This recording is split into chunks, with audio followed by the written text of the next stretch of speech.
एक आटपाट नगर होते. तिथे एक अतिशय श्रीमंत प्रतिष्ठा असलेला सावकार राहत होता. त्याला 7 मुले होते आणि त्या 7ही मुलांचे विवाह झालेले असल्यामुळे घरात 7 सुना नांदत होत्या. सावकाराचे कुटुंब अगदी मोठे आणि सुखी होते. श्रावण महिना सुरू झाला आणि नागपंचमीचा सण जवळ आला. सणाच्या दिवशी घर सजवण्यासाठी आणि अंगण सारवण्यासाठी मातीची गरज होती. तेव्हा सावकाराने आपल्या 7ही सुनांना बोलावून सांगितले की मुलींनो, उद्या नागपंचमी आहे. शेतात किंवा रानात जाऊन अंगण सारवण्यासाठी उत्तम दर्जाची पिवळी माती घेऊन या. दुसऱ्या दिवशी सकाळी 7ही सुना हातात टोपल्या, फावडी आणि खुरपी घेऊन रानात माती आणण्यासाठी गेल्या. एकीकडे माती खोदण्याचे काम सुरू असतानाच मोठ्या सुनेचे खुरपे एका जागी आदळले. तिथल्या मातीच्या ढिगाऱ्यातून अचानक एक मोठा नागदेवता बाहेर आला. घरात घाबरून मोठी सून किंचाळली आणि रागाच्या भरात त्या सापाला मारण्यासाठी तिने खुरपे वर उचलले. सर्वात धाकटी सून खूप दयाळू, प्रेमळ आणि धार्मिक वृत्तीची होती. तिने आपल्या मोठ्या जेठानीचा म्हणजे मोठ्या सुनेचा हात धरला आणि म्हणाली, मोठ्या वहिनी थांबा हो. हा निरपराध जीव आहे. त्याला मारू नकोस, त्याला इजा करू नकोस. तिने सापाला मारण्यापासून वाचवले. धाकट्या सुनेला स्वतःचा सक्का असा भाऊ नव्हता.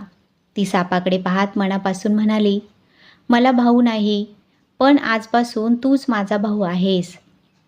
सापानेही तिची ही प्रार्थना स्वीकारल्यासारखी मान हलवली आणि तो तिथून शांतपणे निघून गेला. 7ही सुना माती घेऊन घरी परतल्या. नागपंचमीच्या दिवशी सकाळी धाकट्या सुनेने घरातील कामे आटोपली. तिला रानात भेटलेल्या त्या नागाची आठवण झाली. त्यानंतर तिने वाटीभर ताजे दूध आणि साळीच्या लाह्या घेतल्या आणि रानवाटेवरच्या वारुळापाशी गेली. तिने वारुळासमोर दिवा लावला, हळद कुंकू वाहिले आणि मनोभावे प्रार्थना केली. हे नागदेवा, मी तुला भाऊ मानले आहे. माझा हा दुधाचा नैवेद्य स्वीकार कर. तेव्हा नागदेव वारुळातून बाहेर आला आणि तिने ठेवलेले दूध शांतपणे प्यायला. धाकट्या सुनेच्या निष्पाप भक्तीवर आणि प्रेमावर प्रसन्न होऊन नागदेवाने मनाशी निश्चय केला की या बहिणीची मी नक्कीच काळजी घेईन आणि तिला तिचे हक्क देईल. काही दिवसांनी नागदेवाने एका देखण्या आणि तेजस्वी तरुणाचे म्हणजेच मानवी रूप धारण केले आणि तो सावकाराच्या दारात आला आणि म्हणाला, मी तुमच्या धाकट्या सुनेच्या माहेरचा भाऊ आहे. तिला काही दिवसांसाठी माहेरी नेण्यासाठी आलो आहे. सावकाराने परवानगी दिली आणि धाकटी सून आनंदात तिच्या भावासोबत निघाली. चालता चालता ते एका सुंदर सरोवराजवळ आले. तिथे नागदेवाने आपले खरे रूप प्रकट केले आणि तिला आदराने नागलोकात म्हणजेच पाताळ लोकात घेऊन गेला. नागलोकातील ते अप्रतिम वैभव, हिरे माणिकांनी मढवलेले रस्ते आणि सोन्याचे वाडे पाहून ती तर एकदम थक्क झाली. नागिनीने म्हणजेच नागदेवाच्या आईने तिच्या मुलाचे प्राण वाचवल्याबद्दल आणि त्याला आपला भाऊ मानल्याबद्दल धाकट्या सुनेचे अगदी प्रेमाने स्वागत केले. तिला माहेरच्या मुलीप्रमाणे अतिशय लाडात ठेवले. काही महिने नागलोकात आनंदात घालवल्यानंतर धाकट्या सुनेला सासरची आठवण येऊ लागली. तिने परत जाण्याची इच्छा व्यक्त केली.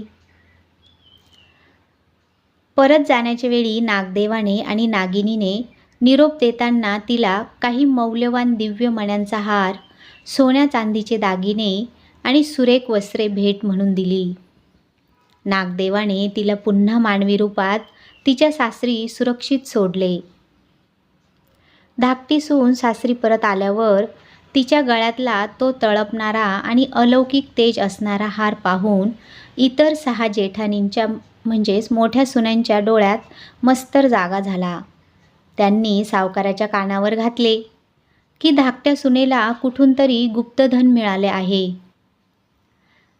सावकाराने जेव्हा धाकट्या सुनेला विचारले तेव्हा तिने नागपंचमीच्या दिवशी घडलेला तो माती खोदण्याचा प्रसंग आणि नागाला मारण्यापासून वाचवणे, त्याला भाऊ मानणे आणि नागदेवाच्या आशीर्वादाने मिळालेल्या या वैभवाची संपूर्ण कथा आपल्या सासऱ्यांना सांगितली. हे ऐकून सावकार आणि घरातील सर्व लोक अवाक झाले. इतर सुनांना आपल्या मस्तराची आणि चुकीची जाणीव झाली. कथेचे तात्पर्य: अहिंसा आणि दया.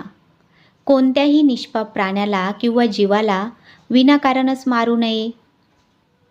श्रद्धा आणि भक्ती. मनापासून केलेल्या पूजेमुळे आणि निर्मळ भावनेमुळे ईश्वर म्हणजेच नागदेवता भक्ताच्या पाठीशी उभा राहतो.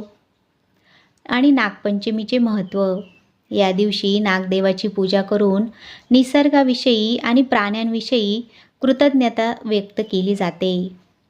कथा आवडली असेल तर लाईक करा, शेअर करा आणि चॅनलला नक्की सबस्क्राईब करा. धन्यवाद.